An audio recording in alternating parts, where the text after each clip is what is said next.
window, roast goose or maybe turkey sizzling in the oven. And as a special radio treat for the Christmas season, we bring you the story of old Ebenezer Scrooge, an adaptation from Charles Dickens' immortal classic, A Christmas Carol. To begin with, old Marley was dead. No doubt whatever about that. The register of his burial was signed by the clergyman, the undertaker's clerk, and the chief mourner.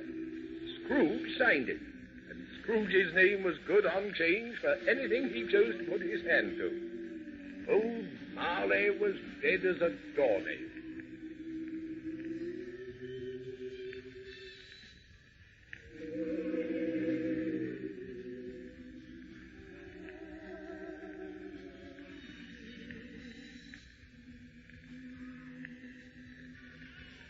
So Scrooge sat in his counting house on a Christmas Eve, casting up his accounts and keeping a good sharp eye on Bob Cratchit, his clerk, who sat in a tiny little inner office just beyond. Scrooge's fire was small, but Bob's was so very small that when he poked it, it gave a despairing flicker and died out altogether. So poor Bob, half frozen, with his white comforter round his neck, picked up the shovel and tiptoed into Scrooge's office toward the coal box. You, Cratchit. Yes, Mr. Scrooge. What are you up to with that shovel? Well, indeed, sir, it's so very cold, and my little fire is quite out, sir. Out, is it? Warm yourself at your candle, sir. And if I see you in here again with that cold shovel, I tell you plainly, Cratchit, we shall part. You understand? Yes, sir. Yes, Mr. Scrooge. See who that is. Merry Christmas, Cratchit. Merry Christmas, Uncle, and God save you. Your nephew, Mr. Scrooge. You think I'm deaf? Back to your work. And as for you and your Merry Christmas, all I have to say is humbug. Ah, Christmas a humbug, Uncle? Oh, you don't mean that, I'm sure. I do. Merry Christmas, indeed. What right have you to be merry? You're poor enough. Oh, well then, Uncle, what right have you to be dismal? You're rich enough. Humbug, I tell you. Don't be cross, Uncle. What else can I be when I live in a world of fools? Merry Christmas. Out upon Merry Christmas. What's Christmas time to you but a time for paying bills without money?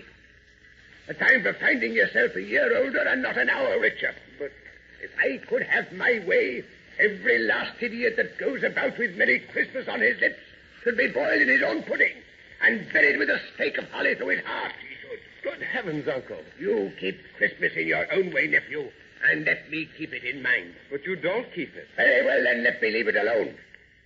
What good it has ever done you.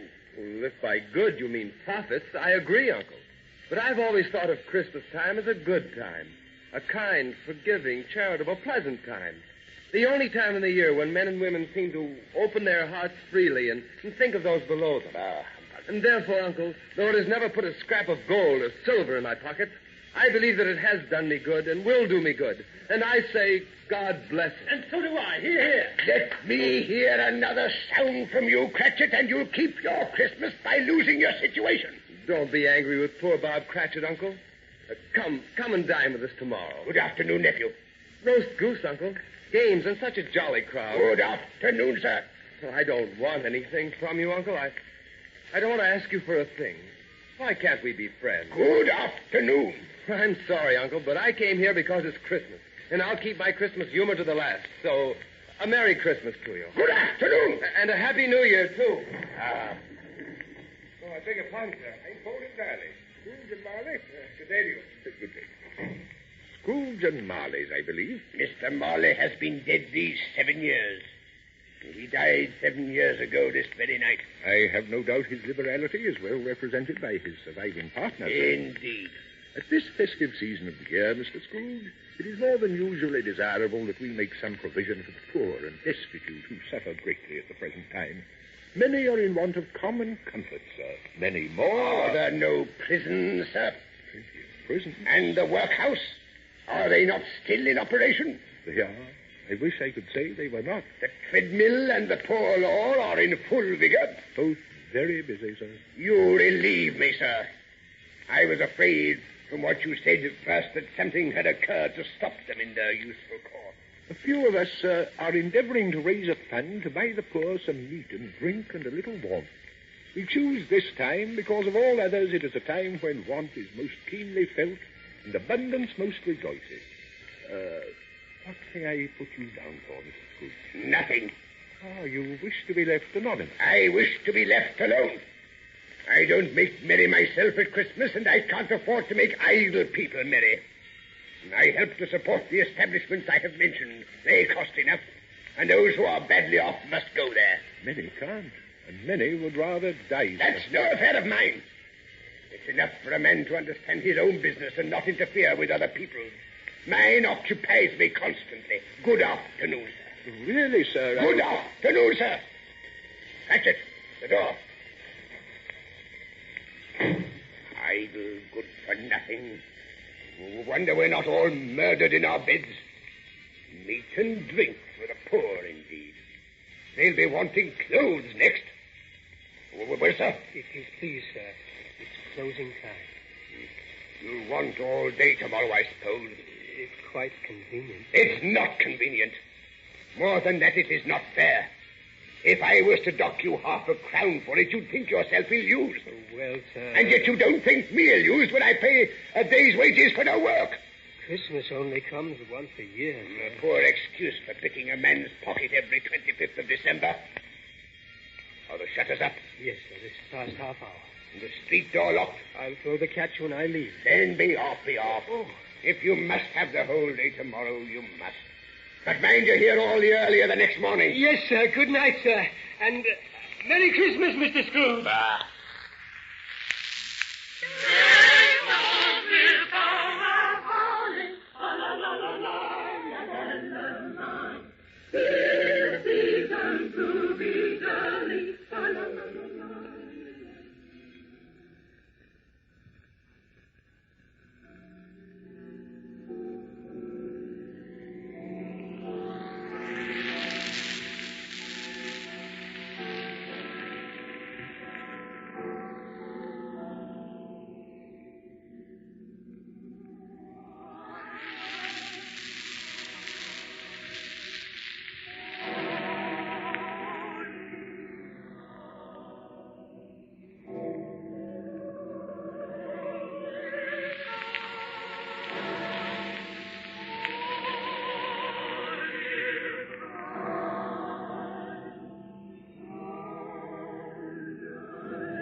What's that? It's been midnight. Bless me, I've been asleep, sound asleep. What's that? Who's there? It is I. No, I tell you, I won't believe it. I won't see you. Get away. Well, what do you want with me? But Who are you? you know well enough. Ask me who I was. Well, then, who? In life, I was your partner, Jacob Marley. Marley's ghost. Why did you come here? It is required of every man that the spirit within him should walk abroad far and wide, doing what good it may. And if the spirit goes not forth in life, it is condemned to do so after death. It is condemned to wander through the world, witnessing what it cannot share, but might have shared on earth and turned to happiness. You're all bound with a heavy chain. Tell me why. I wear the chain I forged in life. It is a chain of cash boxes and padlocks and strong room bars and purses made of steel. And I forged it myself. link by link and yard by wretched yard. It is the chain of what I love most in life, and I put it on of my own free will. Is its pattern strange to you? What is all this to me? Your own chain is heavier than mine, Ebenezer Scrooge. It was full as heavy and as long as this 7 Christmas Eves ago. I see it now, winding its golden way about your very soul. Jacob, old friend, tell me why you come to me tonight. Tell me, Jacob. I cannot tell you what I would. My own spirit never walked beyond our counting house, and what it never saw in life it must see now, and weary journeys lie before me. You were always a good man at business, Jacob. Business? Mankind should have been my business. The common welfare was my business. Charity, mercy, benevolence, all should have been my business. The miserable dealings of my trade were not a drop in the ocean of all that might have been my business. Jacob, you terrify me. Hear me. My time is nearly gone. I have come to warn you, Ebenezer. You have still a chance and a hope of escaping the dreadful fate that is mine. You will be haunted on this Christmas Eve by 3 spirits. Expect the first when the clock strikes 1. Is that the chance and the hope you mention? It is your only hope. Go where they shall take you. Watch what they will show you. Learn all they have to teach. Without their visits, the path I tread, the heavy chain I bear are also yours. Jacob! Farewell, Ebenezer, and remember, when the clock strikes 1...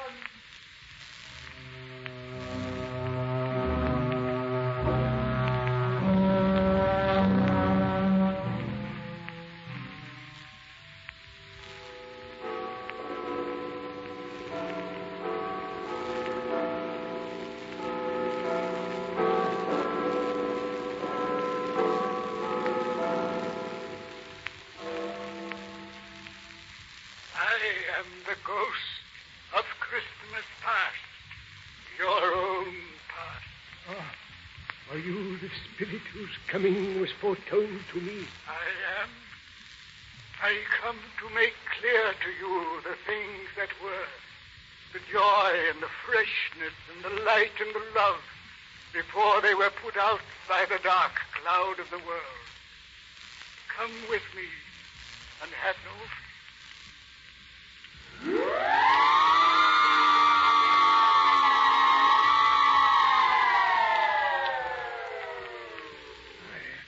I know this town. I was a boy here, where I went to school. Why, Spirit, it's the very schoolroom. And the boy sitting there at the desk. The boy is myself. Brother, are you ready? I've been waiting ever so long, Fran. Are we coming home? Home for good and all. Father says so. We're to be together the whole of Christmas holidays and have the merriest time. Do hurry. Hurry. I've been waiting this 2 hours. Bring down Master Scrooge's trunk. Now then, you two, there's no time to be lost. Out you go. Merry Christmas. Merry Christmas to you. Merry Christmas to all the people around. Goodbye. A sweet, childlike spirit. But where is she now? Dead Spirit. But she left the child. Your nephew.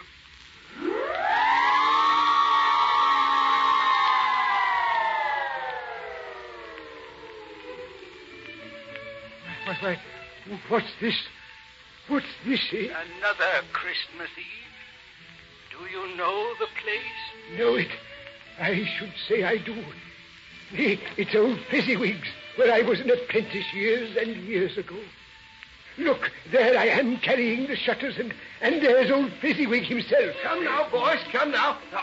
Ebenezer, Dick, up with the shutters. Clear the floor. Bless my soul. There's the music already. Oh, they're coming.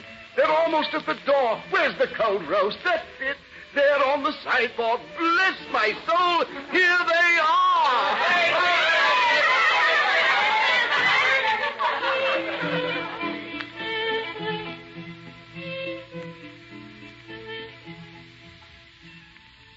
finest master a lad ever had.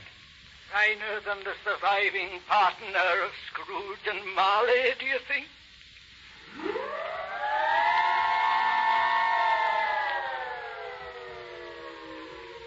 Another Christmas Eve, years later, when the dark lines were creeping on your face.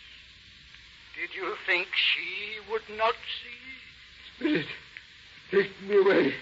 Take me away from this place. I won't stay. I won't. Oh, Alice. Alice. I've decided that our engagement must be broken off. I would gladly think otherwise if I could. But if you were making your choice over again today, can even I believe that you would choose a dowerless girl like myself? You who weigh everything by gain. Alice. No, Ebenezer. You set up an idol of gold in my place.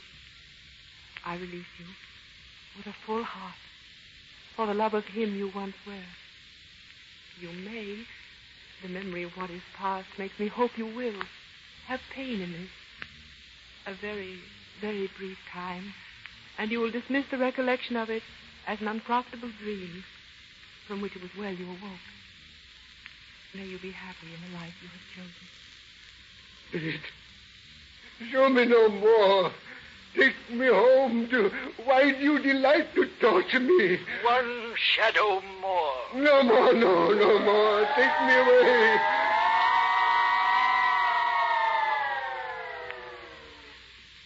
Look, I see another Christmas. The fireside of a family. The mother and her children by the hearth. The father just come in loaded down with gifts. Look. Oh, now this one's for you. Off with you. Upstairs to bed, every man, Jack. Go along You want now. Santa to find you out of bed when he comes down from the chimney? Quick. Go along now. Go along. Oh, Christmas Eve, John. I don't believe I was ever so happy in my life. And to think what I might have been. Well, that reminds me, Alice. I saw an old friend of yours this Who afternoon. was it? Guess. How can I? John, it wasn't Mr. Scrooge. It was indeed Mr. Scrooge himself. I passed his office window, and I couldn't help seeing in. I hear his partner lies on the point of death. And there he sat, with his one candle all alone. Poor fellow. And yet, it's what he lives for. Well, he's all alone in the world, if that's what he wants. Quite alone. Spirit, remove me from this place. I told you that these were the shadows of the things that have been. Do not blame me that they are what they are. The blame belongs elsewhere.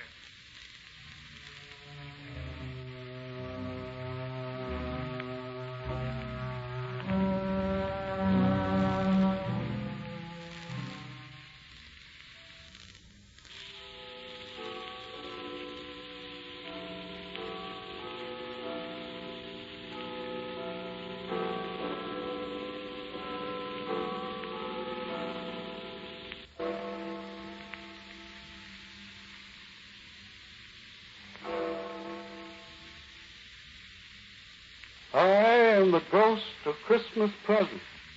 You've never seen the like of me before. Never, Spirit. You've never walked with the younger members of my family, having my brothers born these later years. I'm afraid I have not. Have you many brothers, Spirit? More than 1,800. One for every year since the first Christmas that ever was. Spirit, conduct me where you will. I have been back over the years of my past life, and I've learned a lesson which is working now. If you have anything more to tell, let me profit by it. Where would you have me take you? Let me go out into the world of men. Let me see happiness and goodness and love. God knows they and I have been strangers over long. I will take you to one of the poorest parts of all London, to a little house in Camden Town, where a clerk and his family are keeping Christmas as best they may. Camden Town? You don't mean that you... Well, my time is short.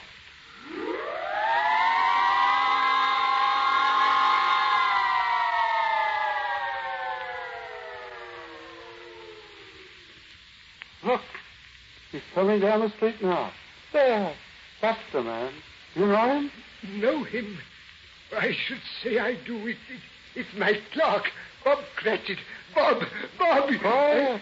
His wife and his children are waiting in the kitchen. They see him through the glass. Listen. Whatever's got your father, my dears? Little Tiny Tim. Here he comes now, Mother. And Tiny Tim's riding on his shoulder. Hide, Martha, hide. Hide in the closet. Behind the door. All right, I will. Hello, everybody. Hello, Bob. Merry Christmas. Why, where's Martha? Not coming. Not coming? Martha not coming on Christmas Day? Here I am. It was just a joke. Martha's here, right enough. Just You're wanted to a trick you. pack of rascals. Here, take Tiny Tim out into the pantry and bring in the dinner. I can't wait a minute longer. Mind his crutch now. All right, come on, little Tim. Hold the crutch. I have it. And how did little Tim behave in church? As good as gold and better. Somehow he gets thoughtful sitting by himself so much, and he thinks the strangest things you ever heard. Bob, you don't think he... Now, Mother, you stop worrying. It's Christmas, and I just won't have it. He told me coming home that he hoped that people saw him in church because he could never let his little crutch, and he hoped it might help them to remember on Christmas Day who it was that made the beggars walk and the blind men see. Dear little lad. Oh, Bob, if ever he... No, Mother, hush. Here they come with the goose. And what a goose it is, too. Well, children. Mother, I never saw such a goose in all my life. Look, it's a gravy. Look at it. Smell it to me. I think it's the best gravy that there ever was. Children. Bob, make them behave. On Christmas, with a dinner like this, Mother, I can't behave myself. Sage and onions as I live. Sage and onion dressing. Where's my carving knife, somebody? Right here. Here it is. And here come the potatoes. Oh, my land, where's the pudding? Lord bless me, I clean forgot. You, Peter, you... All right, Mother. Here it comes, blazing up fine. Goose and dressing and gravy and applesauce and plum pudding. I declare the Lord Mayor himself hasn't a finer Christmas dinner than we have here. Here, wait a minute. Where's the hot stuff? Pass the glasses, Peter. Peter, the glasses. Okay. Fill them up. Fill them up. Now then, the first toast before we begin. Up with your glasses all round. The first toast, a Merry Christmas to us all. Merry Christmas. And what does Tiny Tim say? God bless everybody here. God bless us, everyone. Oh, good for you, Tiny Tim. Tell me if Tiny Tim will live. I see a vacant seat in the poor chimney corner, and a crutch without an owner, carefully preserved. If these shadows remain unaltered by the future, the child will die. But come, my time is growing short, and there is another scene at hand, the house of your nephew.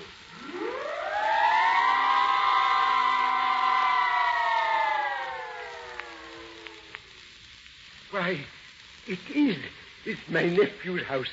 And what a crowd of people, music and games. Let me look. He invited you to share it, all he had to offer, and you told him no. Listen. Is it a live animal? Yes. A disagreeable animal? Yes. Does it live in a menagerie? No. Is it a bear? Well, no. Oh, Fred, I know What? I know what it is. Oh, dear. Have you guessed it? Well, tell us. Come on, Fred. It's your Uncle Scrooge. Then you should have said yes when we asked if it was a bear. You didn't play fair, Fred. Well, I'm sure he's given us our fun, and we'd be very ungrateful if we didn't drink his health. Here's mulled wine ready at hand. And I say, Uncle Scrooge. Uncle Scrooge! A Merry Christmas and a Happy New Year to the old man wherever he is. He wouldn't take it from me, but he may have it nevertheless. Uncle Scrooge. Spirit, what is wrong? Your face is gray and your light is growing dim. My life upon this globe is very short. It ends tonight. Tonight? The time is drawing near. But I am the ghost of Christmas present, and I may not stay. One word before I leave you to your final visitor. speak. Tell me, Spirit. I have taken you out into the world, and I have let you see how men hold Christmas in their hearts, and how love and charity and goodness work wonders in the poorest house. But there's another side, and you must see that also. Come.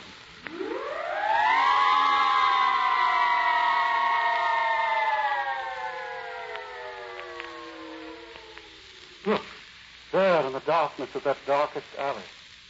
I see a boy and a girl in filth and rags with madness in their eyes and despair in both their shriveled hands.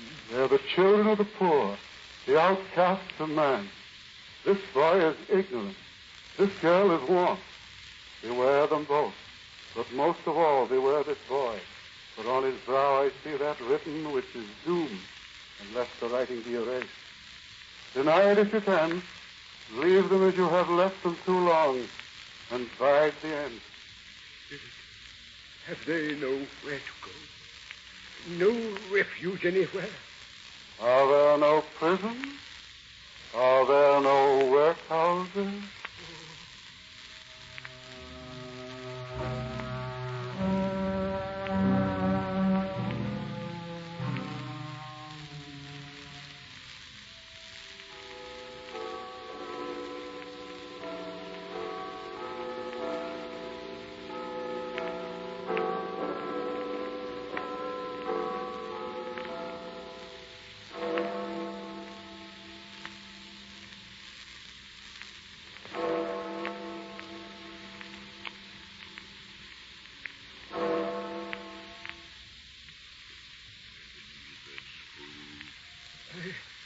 I am in the presence of the ghost of Christmas yet to come. Yes, the ghost of Christmas future. You are to show me the shadows of things that have not yet happened, but which may happen as time goes on. Take me where you will, Spirit.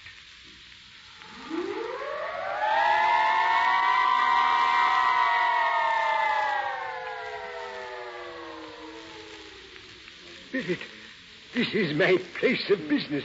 These men are the men I see from day to day. The men I deal with on change. Listen. I tell you, I know nothing about it. I only know he's dead. When did he die? Last night, I believe. Well, it's likely to be a cheap funeral. Only life I don't know of a soul to go to it. Come along, you chaps. Time for lunch. Spirit, what manner of man was that they spoke of? Had he no friends? Friends? Only the women who watched him as he lay in death. That's it. Good. You take the curtains off the bed. He'll never need 'em now. Broadcloth, is it? What would he be wanting with broadcloth and him stiff and cold? I'll take the broadcloth myself and put the calico where the broadcloth was. You mean you'll take it off him? And why not? Look at the brooch in his shirt and the sleeve buttons in his cuffs. There's plenty there for both. Plenty? I should say. I looked in the cupboard, and there was 2 silver teaspoons, as bright as bright. One for you and one for me. Look. And that's the end of it, you see. He frightened everyone away from him when he was alive to profit us when he was dead. Oh, it's rare that it is. Spirit, I see. The case of that unhappy man might be my own. My life tends that way now. That way and more. In Camden Town, I see an empty place and darkness in hearts that were light before. Come with me, Ebenezer Scrooge.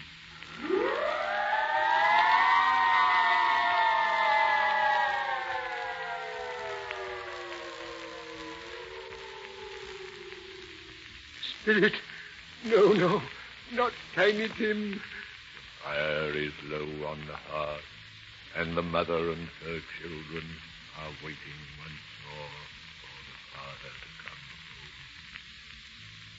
home. The color hurts my eyes. They're weak by candlelight, and I wouldn't show weak eyes to your father when he comes home for all the world. It must be near his time. Yes, I think he's walked a little slower these past evenings, Mother. I've known him to walk with Tiny Tim on his shoulder, very fast indeed. So have I, Mother. Often. But he was very light to carry. And your father loved him so that it was no trouble. No trouble at all. Here's Father now, Mother. I'll let him in. Hello. Oh, my dear. It's good to be home. My slippers, Kitty. Oh, I'll go get them, Father. Here they are. Sit down, Rob. Do. There's a good man. I will. I'm more gone than I thought. Ah, that's it, chicks. Come here to your old father. One on each knee. Don't mind it, Papa. Please don't cry. Bless the dear, I'm not crying. Just dust in my eyes, that's all. That's a pretty work, my dear. It'll be done long before Sunday. Sunday? Then you went to see about it today? Yes. I wish you might have gone. It would do you good to see how green a place it is. But you'll see it often. I promised him we'd walk there on a Sunday. Oh, my child, my little boy. Bob, dear. Don't. Please don't. For his sake. For all our sake. There. I'm sorry. I shouldn't have let myself go on so. I know I shouldn't. But it's so sharp. And them that go are so soon forgotten. Not by us, Father. We'll not forget. No, boy, that we won't, will we? We'll not forget Tiny Tim, shall we? Or this first parting that ever came among us. No, Father. Never. No, and I know, my dears, that when we recollect how gentle and patient he was, and only a little child, too, we'll not easily quarrel among ourselves and forget poor Tiny Tim in doing it. We'll not, will we? No, Father. No. Well, then, I'm happy. Very, very happy. Something tells me that our time is slipping fast. One last question before you go. Who was that man you showed me in his chamber, dead and alone? Let us be off.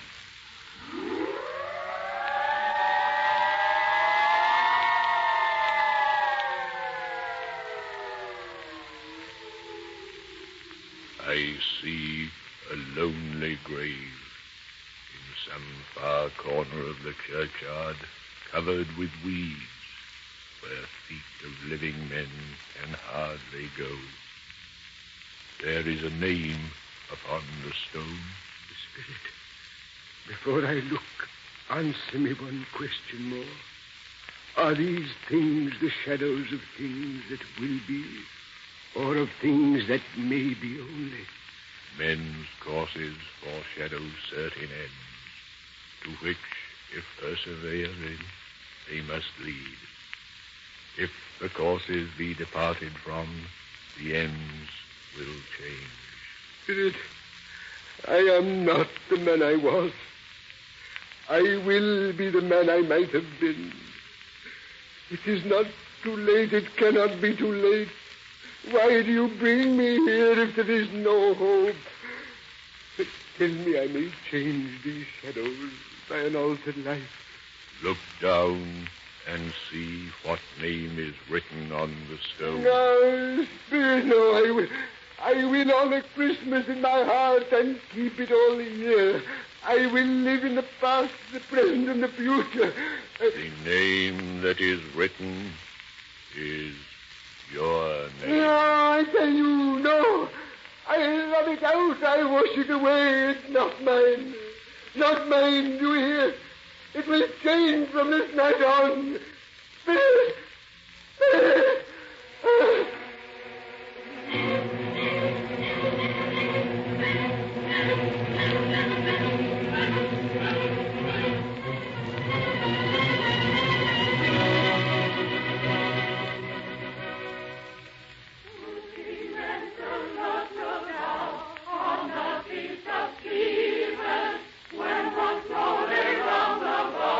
Peace and peace and even, bright